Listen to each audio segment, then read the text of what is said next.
All right. Hey, everyone. You know me, I'm the tent guy. Tonight we got Brian Jenkins on from Rental Innovations. He was in the industry for a while, and he owns a company basically around protecting your equipment as well as other things. So how you doing tonight, Brian? Doing good. Thanks for having me, Adam. Yeah, thank you for coming on. Why don't you give a little bit of introduce yourself, give a little bit of your background about yourself in the business, and then we'll get into the things you do. And I bought some of your things just so everyone knows. Yeah. All right. Well, sure. So, I after graduating or after spending some time in college, I didn't graduate from college at first. Okay. I joined the Army and spent 22 years in the Army as a medevac evacuation helicopter pilot. And while I was in the Army, one of the things I always kind of wished that I would have done is I always had that entrepreneurial spirit ever since I was a little boy. And so I always wanted to be an entrepreneur and never really had the opportunity being a helicopter pilot in the Army. So while I got out, my last duty station was actually what we'd call a non-flying assignment. It was as a healthcare recruiter. I was at my brother's house for a 4th of July party, and he said, "Hey, there's a margarita guy coming, and I need you to get the margarita machine." So I started talking to the margarita guy when he delivered the machine. And anyway, long story short, he told me about how he did these margarita machines. So I went home back to Dallas, bought 3 margarita machines, started my business as 3 margarita machines. Pretty soon added some tables and chairs, delivered them out of my Kia minivan, wound up getting a business partner, and we wound up through a lot of hard work and some good circumstances. Got a lot of really good contracts with the Dallas Cowboys, the MLS soccer team in Dallas. Did some work for the Mavericks, and then a bunch of local business and stuff in Dallas. Started in Dallas, did pretty well there. Expanded to Houston, San Antonio, and Austin. We sold the company in 2018, December 2018. We were doing at that time right just north of 15 million in revenues. Ooh. And we were mostly a tent company. Probably 60% of our revenue was from tents. The other 40% was from tabletop. Probably it may have been 70% tents and 30% tabletop. So we sold it. I retired, and we literally traveled the world. After about a year of waking up in countries I didn't know where I was at anymore, what I'd done the day before, I really missed the industry. I missed the people in the industry, everyone here, and wanted to get back into it in some form. And one of the issues we had when I owned my company was procuring bags for our tents. I always wanted a colored bag system. One of our biggest problems in ours, we had so many tents. I mean, we had hundreds of tents up on the racks,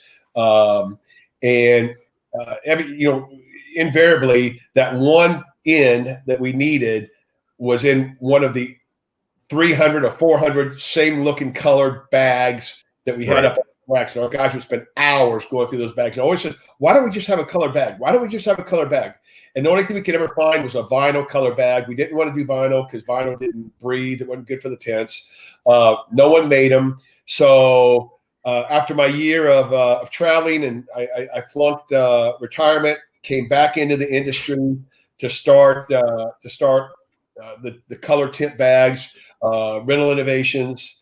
And then based on that, my mind got going of other issues I had, and wound up doing the chair covers. We have colored chair covers that are color coded. They have red, green indicators for clean and dirty.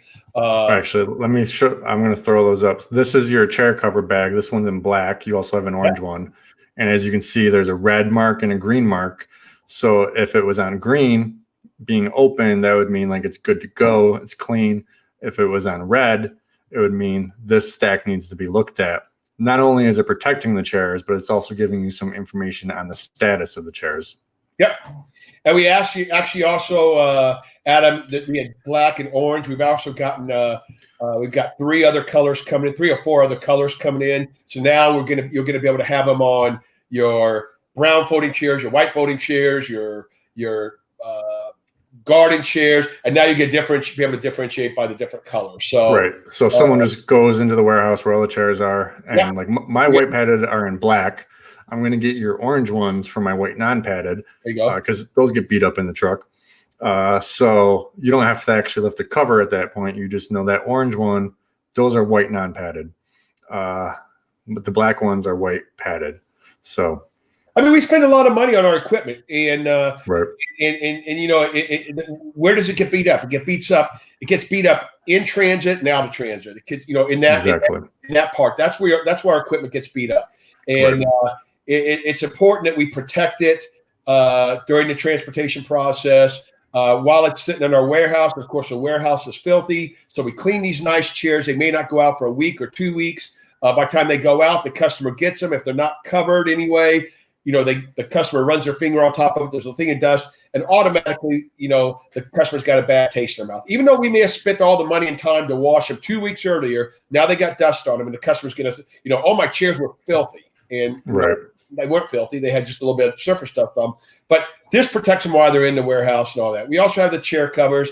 We also have we've gone to color-coded tarps for the, a lot of bounce house guys I know use tarps. We have color-coded tarps. Thanks, Adam.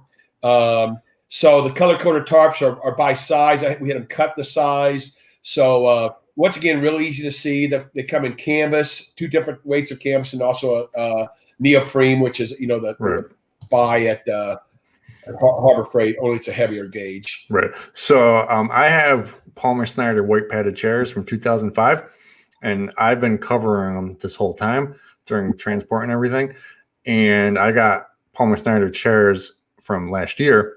And you put the 2 next to each other, you're not going to be able to tell the 2005 from the 2019 one because we're very diligent in covering those white padded chairs and protecting them, also cleaning them and keeping them up. You bet. You keep care of them. Same with your tents. I mean, you put your tents in bags. You keep, one of the things I'm seeing a lot on some of the Facebook pages now are a lot of the bounce house guys. Seems to be a split between the bounce house guys on whether or not, I never did bounce houses, but I've learned a lot over the last year just by being in groups and stuff like that. It seems to be a pretty even split between bounce house guys on, first of all, the use of tarps and then the use of bags for their bounce houses. Seems to be split about down even. In my mind, anything you can do to protect your equipment and keep it nicer, why not? I mean, a bag, even if you bought the canvas, I mean, just the cotton bag that we have, our less expensive bag, you can get in that for about $65. That'll last you 4 or 5 years in that without any problems. And you've got a bounce house that costs what, a couple $3,000. It's a small investment to keep up that. Yeah. Keep that bounce house looking good. Now, we're going to get into your bags in a second because I think that is one of your best things. But I want to kind of give everyone the background on my bags. So I buy all my 20 wides from Eureka, and they just so happen to send 3 20x20s in gray bags, 3 20x30s in red bags, and 3 20x40s in orange bags. And I was like, this is amazing. And then the next time I ordered bags, they just all kind of came white. So I called them up and I said, hey, make me new bags. I want all my 20x20s gray, 20x30s red, and 20x40s orange. And they did. So all my 20 wides are color coded. And then all my 40 wides, I kind of send them out as sets. They all have just regular tan canvas bags, but they all have different color. It says mid or end on them in different colors so that they can all stay together. But I really like your system and I adopted it, even though I didn't get any of your colored bags earlier this year. I did buy some recently, but I took your rope because you have colored rope. Yep. And on all my ends for my 40 wides, I put red rope for the red set and blue rope for the blue. So one of my employees can go in and be like, oh, those are the 2 ends we need because they have blue rope on them. And then all these are mids because they have white rope. Or this 40 wide, I got to grab those 2 red ends and this mid. You came up with a whole different color system based on, first of all, size, like width, like 20 wide. And then within 20 wide, 20x20, 20x30, 20x40, you have different colored ropes that can be on those bags. So like And a green bag may be a 20 wide, but then a green bag with a purple rope, whatever you decide, will be a 20 by 20. A green bag with a green rope will be 20 by 30. Green bag with a red rope will be a 20 by 40. Is that correct? It can be that way. I mean, a lot of people are doing it that way. I recently, my old company, so we sold my company to an investment group, and that investment group has just recently placed a very big order with us on colored bags. They're doing all their tents now with color bag system. Right. So I'm real excited to take a picture of it once it's done. I mean, we're talking about 1,500 bags is what they purchased. Right. And it's going to be all colored. And what they're doing is kind of, if you've got a whole lot of multi-sectional tents, is they're doing, for instance, a green bag may mean your 30 wides. And then a red rope may mean your rope in, a green rope would mean your grommet in, and then your purple rope would mean your mids. So now, if you've got, say, a 30 by 8, a 30 by 90, or 30 by 60, make it 30 by 60. If you got 30 by 60, you need 2 ends and 2 mids. This is Eureka. So you're going to get a all green bags, but one green bag with a red rope for your rope in, one green bag with a green rope for your grommet in, and 2 green bags with a purple rope for your mid. Very easily, you put it in point of rental or whatever reservation system you have to keep care of your inventory. You put it in by color. So now your guys are pulling by color instead of, as we all know, we all have the same guys, right? The guys that can't read, and they always mess up on that one end on the job that's 200 miles away. They never mess up on the one that's down the street. It's always the job that they drive 4 hours away for. So now we're pulling by color, and we're pulling, and you know, everyone learned how to tell colors in kindergarten. So hopefully it's you know, it's a fail-safe system. As long as you make sure it's fail-safe, you make sure they use it, make sure they buy in. I think all of our guys want to do a good job. I just think that sometimes they get lazy. And I think that they'll see the advantage in this and want to do it. No, it's really easy. Scott Woodruff from Tent Ox once told me that everyone thinks we're in the party business, but what we're really in is the material handling and logistics business. So you're trying to get the correct stuff onto the truck and make sure it's right, the logistics side. So yeah, if you have some sort of color system, you're making sure you're getting those right things on the truck. And a lot of your things are color coded. Like we're saying, your tents, you're going to make sure you get the right tent on. You're going to make sure that you're going to get clean chairs on.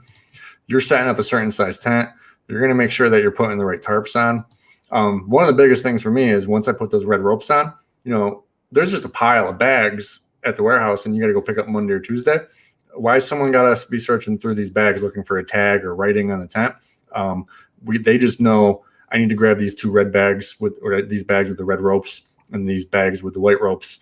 And it just makes everything a whole lot faster on pickup day. Set up. It doesn't, you know, as you set it up one way, I mean, another company may set it up a different way. It doesn't matter how you set it up. You just need to be consistent. It needs to be what the system you've set up now is your system for the future. If you become a $15 million or $25 million company one day, you need to stick with that system and build on that system and keep that consistency. As long as you do that, it's going to be a great system for you. Right. So yeah, because you have so many different color bags and different ropes, people can set it the way they want. And what they are going to find, as I tell everyone to move to color systems, is they're going to find that their mornings are just going to be a lot faster loading those trucks. And on pickup, you're just going to be grabbing the correct bag. Because what really sucks is you go to a job site and you don't have the right bag. And then you got to figure something out, cover it with a chair cover or something. Or they don't cover it at all, worse yet. Yeah, so now you in the morning on Monday, Tuesday, you're grabbing the right bags because you have implemented some sort of color system. And your color system, like Brian's saying, is going to be different than mine and different from the other company, but it's going to be yours, and everyone that works for you is going to know the color system. Yep, that's right.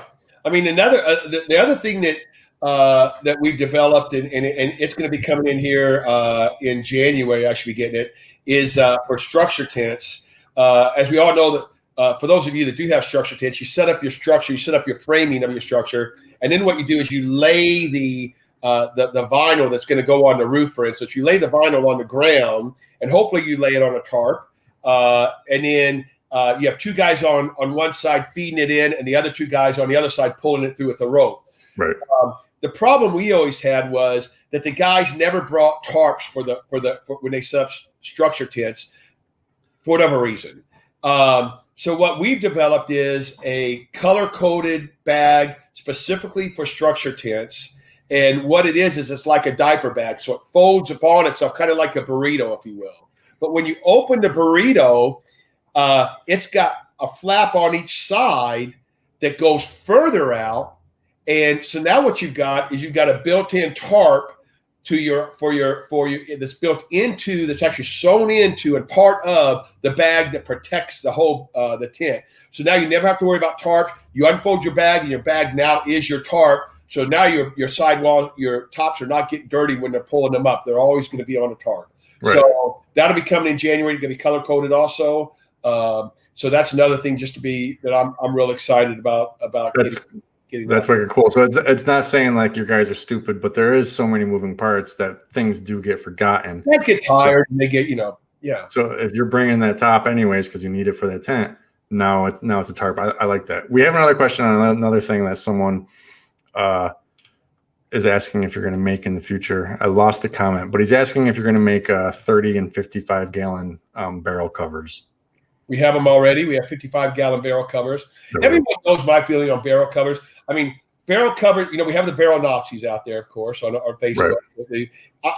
I can tell you that we use barrel. I mean, that's all we used to use is barrels. I mean, when I started for the first 10 years, that's all we had was barrel. No one knew blocks. I mean, really, blocks came really popular with the advent of block and roll. Before that, it was barrels. And as long as you didn't get lazy with barrels and you put enough weight on them, they did a relatively good job. We never really liked to use barrels, but we used them. They weren't necessarily evil. My company that I used to own still uses them, and now they don't use it for the bigger tents. We used to use them for 40 wide frame tents and stuff like that. They don't use it for that anymore, but you do use it for 20 wide and 10 wide. And I think that the barrels are. My personal opinion is that barrels are perfectly suitable for that. We make barrel covers for that. We make a vinyl barrel cover for it in white vinyl, and then we also make a material, a canvas, in black, and also it's a off-white, material based cover. It looks a little bit nicer. It's got drawing at the bottom and all that. So yeah, we make those. I have a few jobs like on third floor balconies where it's just not going to happen with concrete. Yeah. So I do still have a few jobs where I got to use barrels, and you still have to use barrels. There's a lot of people that use them, even though they may not admit it. It's there's a lot. I mean, I just did a hurricane. I just did a bunch of hurricanes, but one of the hurricanes I just did, I had to get some tents in Chicago, and I won't name the name of the company, but it was a very big company that I subrented the tents from. They came out and set them up for me, and they used barrels on most of them. And they weighted them down good. They filled them up completely. Where you get real trouble with barrels is, one, you don't have enough on the legs, and then two, you fill them up halfway with water rather than the whole 55 gallons. Right. You fill up 55 gallons worth of water, you got 330 pounds in there. So you're putting a couple barrels on each leg. You've got quite a bit of weight. That's not to say they're fail-safe, but right. We have a guy. I'm just going to tell him, we're not going to go through it right now, but we're going to just tell Giscombe's, or just I forget how to say his name, Giscombe's Event Rentals, to contact you directly, because he needs 30 gallon covers, and you can't find them on your site or whatever. So just get a hold of Brian. I don't do 30 gallon. I do 55 gallon barrel covers. Okay. Well, he needs 30, so maybe that's a market. Yeah. So you've got a few more things I want to talk about. These are very important for some people call them garden chairs, or they're just usually wooden chairs that don't stack. They're not like from Palmer Snyder or PRE sales where they have things that make them stack automatically. Your natural wood chairs, even if you got white wooden chairs. I got a lot of fruit wood chairs from Castell.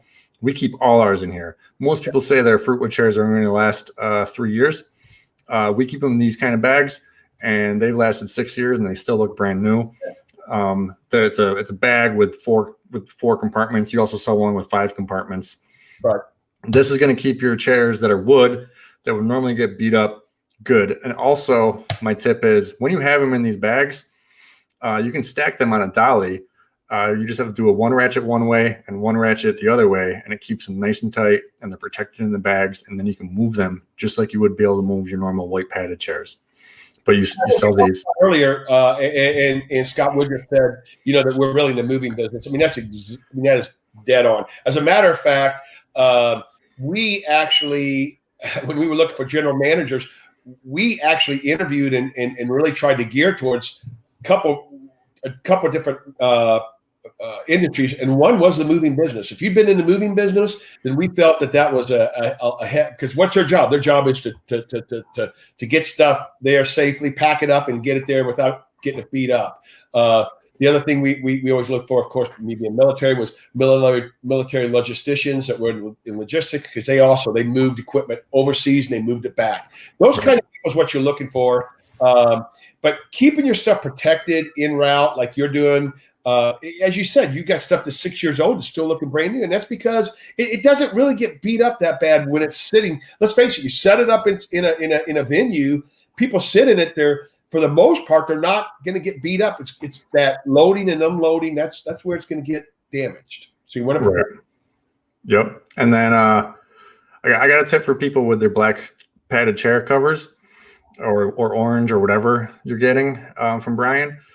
Bring a garbage can with you, just an empty garbage can, and then that particular job, all those chair covers. Like if you're delivering 300 chairs to somewhere, that's a lot of chair covers, and that you're just going to throw in the warehouse. If you bring a garbage can and just throw all those in there, and then throw the ratchets on top nice and neat, when you go back to that job, you just take that garbage can. It's got every single chair cover you need, all the ratchets you need, and then you're on site with everything you need, and your guys aren't forgetting things or having to run around the warehouse trying to find chair covers. Yeah, that's a great. We used to take our tent bags and take the chair covers and put them in the tent bags, and that way we knew these tent bags. We knew we needed those tent bags because they were full of the chair covers that we had. We knew we had the chair covers, right? So we knew if the tent bags had chair covers in them, that must go to that job. So right. That's how we did it. But yeah, either way, any way that you could do it to keep them, and that was kind of one of the reasons why I developed the fluorescent orange bags. A lot of it's because we used to lose a lot of our black chair covers because the event planners, if we left our chair covers out there, the event planners would they would invariably get the black would get mixed up with the black garbage bags, and we'd lose 3 or 4 of them every event. And they get thrown out. Well, now with orange, they're not going to ever get mixed in. I know it's yours. Do you have cocktail table bags too? We do. We have. Okay. I really.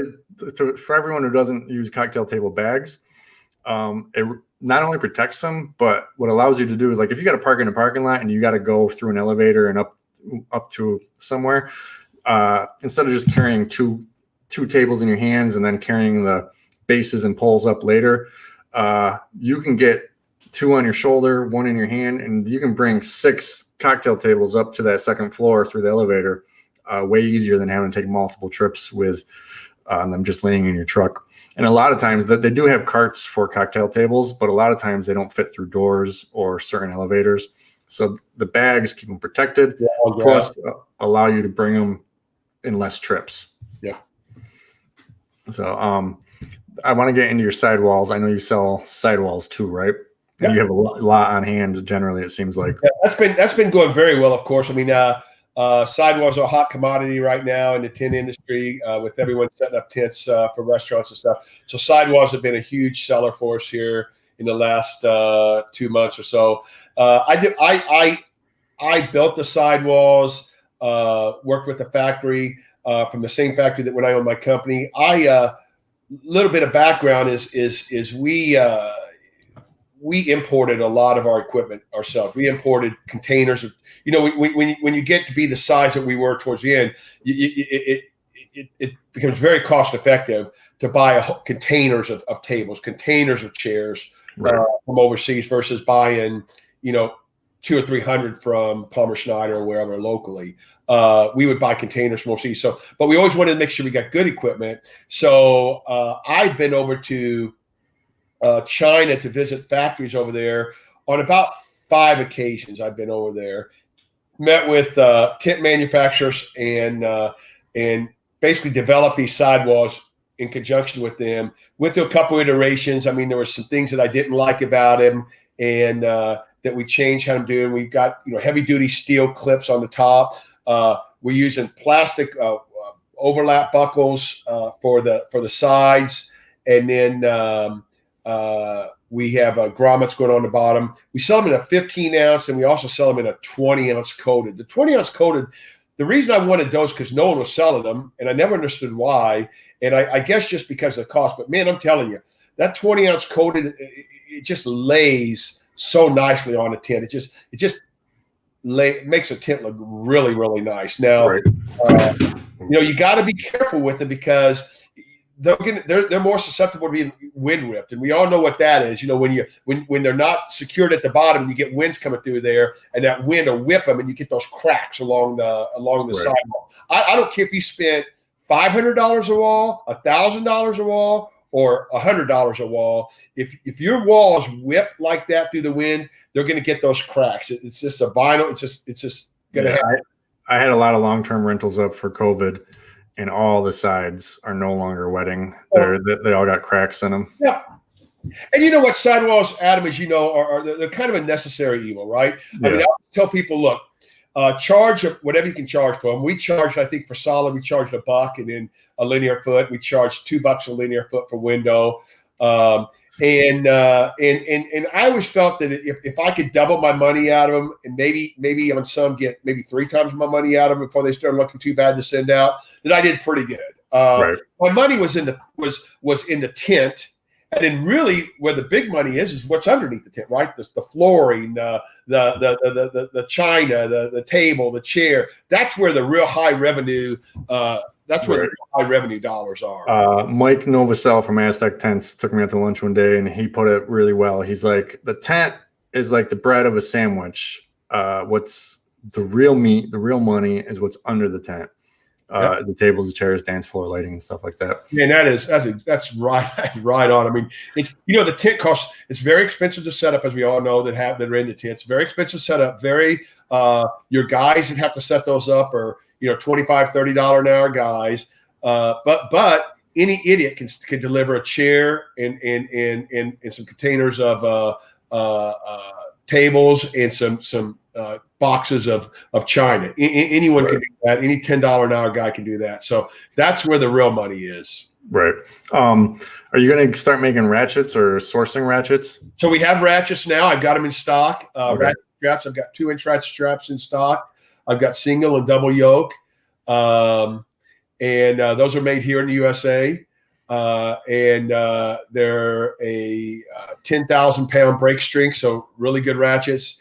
And I've got them in stock, ready to ship. And we have, as you may or may not know, we give free shipping on any order over $500, and we do flat rate $50 shipping for any order under $50. You can order right on our website. That was one of my problems with dealing with other vendors when I was when I owned my company, was that it just was so hard to order from them, and I wanted to make it easy. And so I developed a shopping cart on our website where you don't even have to talk to me. You order it online if you want, and we'll ship it out same day, and you'll have it as fast as we can get it to you. Unfortunately, in these COVID times, it seems like some of the freight companies use it to their advantage, and on their website and on my when I'm ordering it, it'll say 3-day shipping, and some companies take much longer than that. If they do it more than once or twice to me, for instance, Roadrunner Freight did that to me about 4 or 5 times.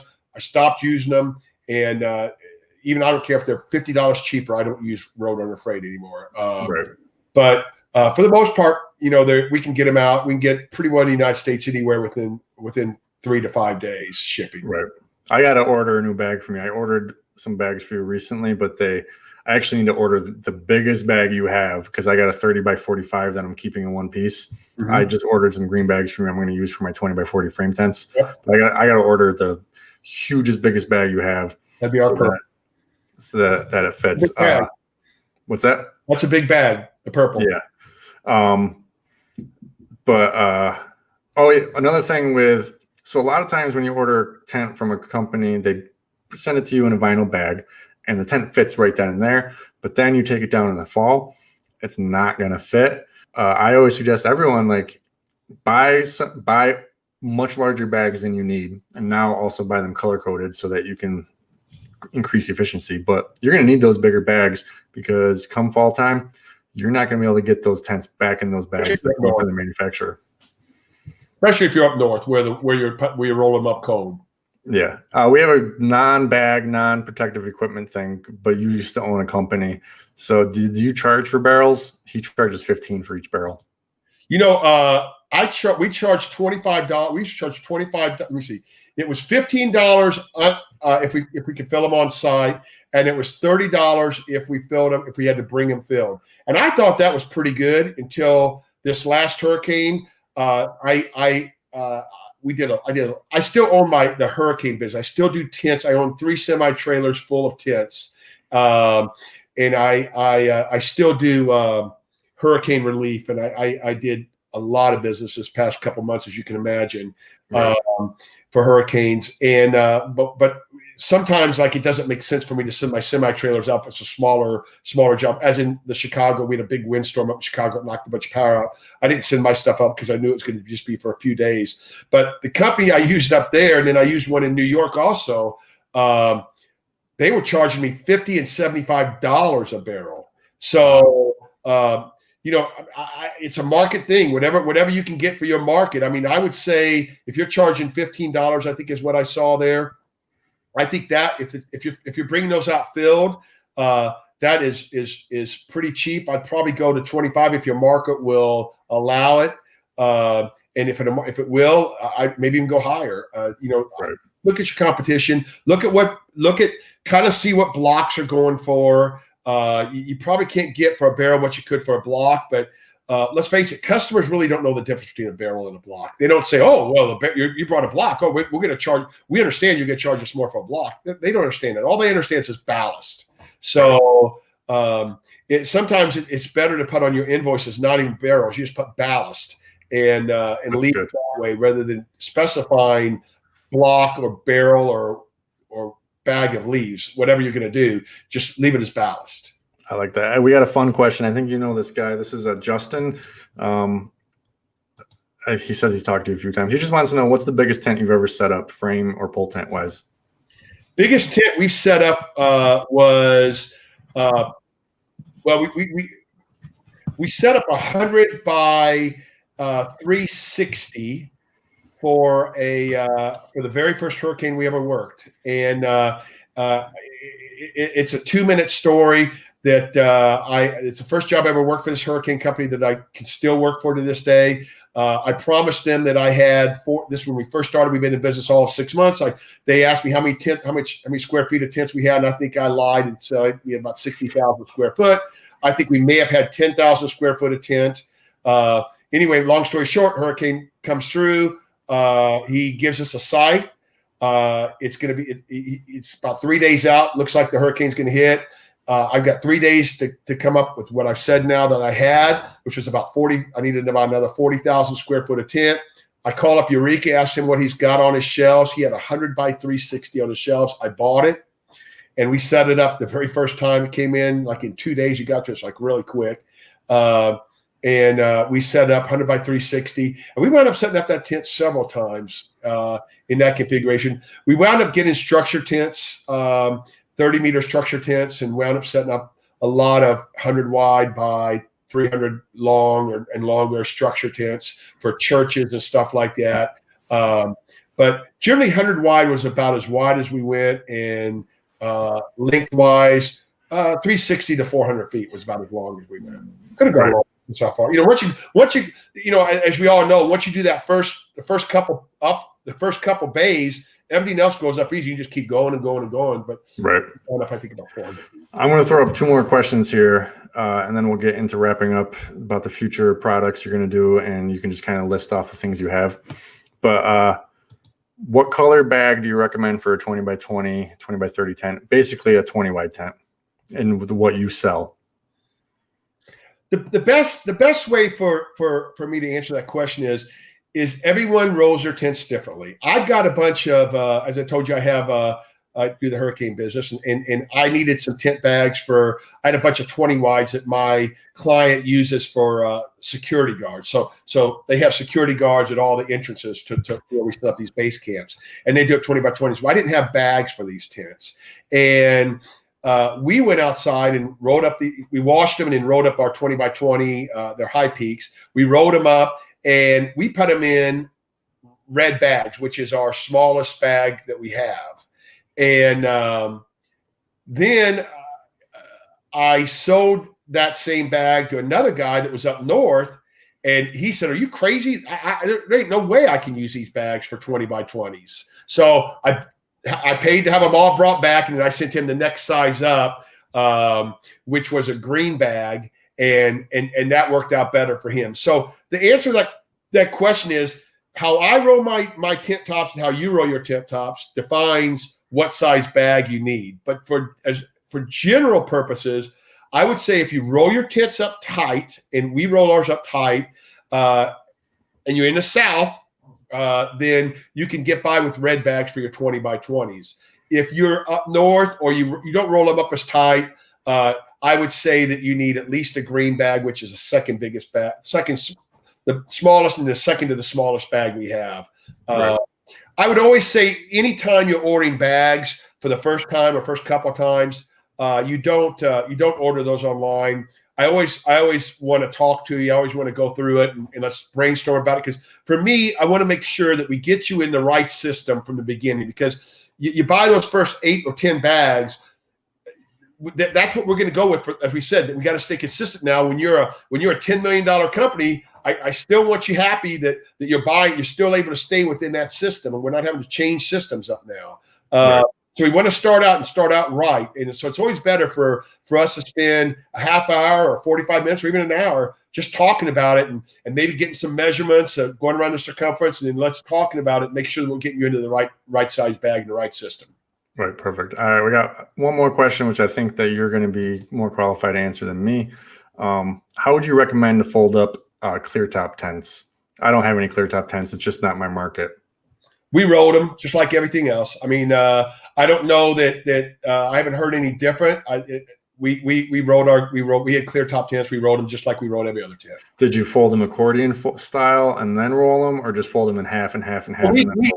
So we had a tent washer. We had a Tico tent washer. If you have tent washers, as everyone knows, you got accordion fold them. So yes, the answer to that question is our guys would accordion fold them and then roll them at the end to get them into the bags. Right. But just to answer this guy's question, you could also just fold in half, then roll it. You can. It doesn't really matter. The answer to that question is we did nothing. The answer is we did nothing special with clear top tents. Now, right. as he may or may not know, the person that asked that question, you're not going to get the same life out of a clear top tent that you are out of a white top tent. So the rule of thumb on a clear top tent for us was to get about 75% of our cost on the first rental. Right. And then the second rental was to make money. So the first 2 or 3 rentals, we after rental 2, we'd gotten our money out of it and enough money that covered our labor. So really at the end of the second rental, we had recovered all of our money, even taking into account the labor to set up the tent and everything like that.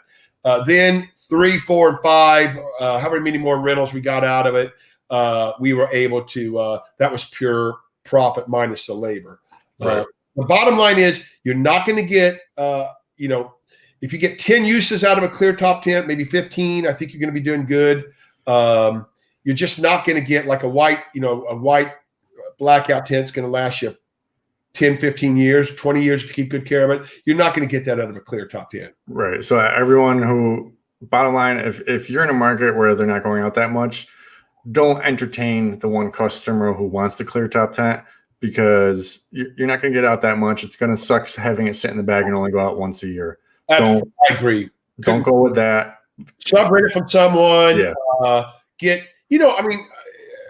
We always believed that even though we were, especially towards the end, a major player in our markets, we still were always friendly competitors. I don't know that we never felt any gain by tearing one of our competitors down or not helping them. We always tried to. If someone needed to sub-rent stuff, we always tried to sub-rent to them and try to help them out. We didn't let it get out of hand, but we always tried to help. And quite frankly, sometimes they would help us out. In a smaller in a pinch. We would need a crown or something like that, and they'd have it. We'd be able to get it from them. It's not to say we didn't charge for it. It's not to say we didn't maybe even charge a little bit of a premium for it. But we always tried to be friendly competitors. And this is where these clear top tents, if you've got someone locally that has one, and they're willing to sub-rent it out to you for, what we used to sub-rent out to guys that can set up, we sub-rented it out for 50% of our rate. So if it was $1,000 tent set up, we would sub-rent it out to another qualified tent company for $500. Right. That's amazing. And let them do it. That's what I would recommend for anyone on a clear top tent. A lot of guys on sailcloth tent, kind of the same thing. Sailcloth tents, special care needed for those. They mold very easily if you're not careful. So you got to be very, very careful of sailcloth tents. If you don't have a huge market, you got someone that has a wedding that's just got to have it. Then once again, sub-rent it out from someone that does have it, sub-rent it, and then make your money off what's going to go underneath that tent, off the china, the table, the chairs, the floor. Exactly. That's where you're going to make your money anyway. So don't try to buy something that's not really in your market. Right. I always try to tell everyone on my channel that your competitors are not your enemy. You need to be friends with all of them, because there's no reason for you to turn down a $10,000 job because you don't have 50 chairs. Nope. Just sub-rent those 50 chairs. Yeah, you're giving a little money away, but you're still getting that $10,000 job. Don't say no because you don't have 50 chairs. Just be friendly. There's no reason to say, if I've got 100 chairs sitting in my warehouse on racks, and one of my competitors comes and wants to rent those chairs from me, and I'm going to give them to him for some kind of a discount.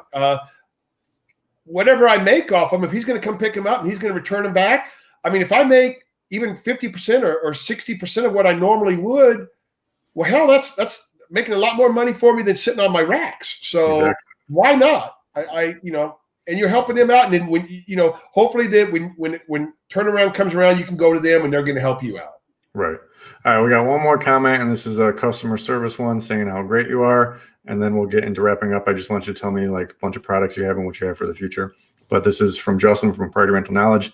Brian never once missed a phone call from me, and he doesn't from me either. And if he does, he calls me right back within that day. So you'll always be able to get a hold of him and talk to him. Important. Done it for all of us, right? I mean, Justin and you, Adam, and I mean anyone that's going to build a successful business, you got to answer your damn phone. I mean, if you don't answer your phone, like I always tell people, I used to my salespeople, not a lot of times, but early on they would say, if they weren't sure about something, they would tell the customer, well, let me check with our manager and I'll call you back, in within 30 minutes or an hour.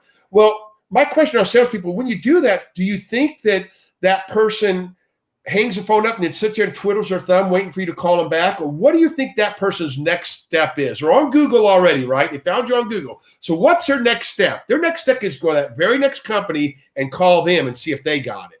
So right. You always try to answer the phone. You always try to get an answer to the customer, why you have them on the phone. And otherwise, you're going to lose them. Exactly. Now, sometimes you really can't. Like sometimes an email comes in and you're not at the office. I have access to all the emails on my phone, so I will just send them a quick message, say, hey, sorry, we're not in the office. We'll get this out to you as soon as possible, just so they know that you're thinking about them. Yep. All right, so let's wrap it up. I know we talked about a lot of things, but we didn't talk about other things. So if you want to just kind of say some of the things people can find on your website and things that are for the future. I know you got a lot of hand sanitizing stuff, so We got Just give hand it sanitizer. We've got the once we get going on the one of the things I'm excited about is once we get going back into the festivals and the big events, is I got the disposable hand sanitizer stands, and these are made of cardboard. You're going to be able to put them together. They're called microman coated, so they're water resistant coating on them. The 1.3 gallon jug of our hand sanitizer fits right into them. They're built around that. And so you're going to be able to sell these to your customer along with the hand sanitizer, and it's kind of a durable product. They're going to take it, and at the end of it, you just leave it. They pay for it, and you're kind of like almost like a quick cover is for tablecloths. They'll buy it. You're going to mark it up. You're going to sell it to them, and then you're done with it. That's, to me, that's the perfect rental thing. Is the kind that you just leave on site, don't have to worry about picking up, and it's their issue at that point. So we have those. That'll be something once we all get going back into the event business, the bigger events, bigger festivals, and all that stuff, weddings. It'll be a great thing. So think about that. We sell the 1.3 gallon hand sanitizers. Then of course we sell all the chair covers as you've gone around saying for us, Adam. And then we also have the tarps for the ground tarps cut to size, and then the sidewalls and about anything you could think of we sell a shrink wrap. We sell disposable trash cans. Another thing that's for once we get going with the festivals, the disposable trash cans are great. One of those things where you sell them to your customer, and I think if you buy enough of them from us, I think we wind up selling for about $6 or $7 a piece. If you buy, I don't know, there's 50 of them, and then you sell them for $15, $20. And the thing is, you don't have to worry about washing them like you do a plastic trash can. You just go out there, you drop them off to them, and they're done. You're done with them. You make your money, you're finished. So we sell that, and then we sell tape and just anything that you would need for the protection of your equipment and the shipping of it. So, and we're always thinking of new stuff. So anyone has any suggestions or needs anything, let us know. We can always we're always open for new things and develop a new product.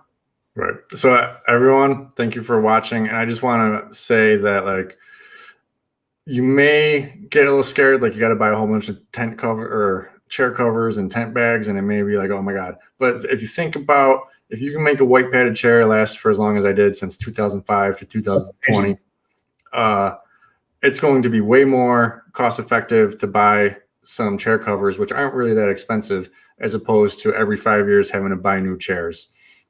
Same thing with your bags, and also with the efficiency thing. If your crews can just grab certain colors, whether you use Brian or not, hopefully you use Brian or come up with your own color system. It's just going to make every morning a lot faster for you, and saving time, minutes here, 10 minutes there, adds up over the week and makes you more money. You can either buy more equipment and work harder, longer hours, or you can come up with efficiency things and protect your equipment and have the same amount of equipment and make more profit. So it's up to you if you're going to be scared about that initial cost or look down the road and try to implement these efficiency things and things to protect your equipment. I think it's better to do that and make more money from what you already have than to try to work harder and longer hours.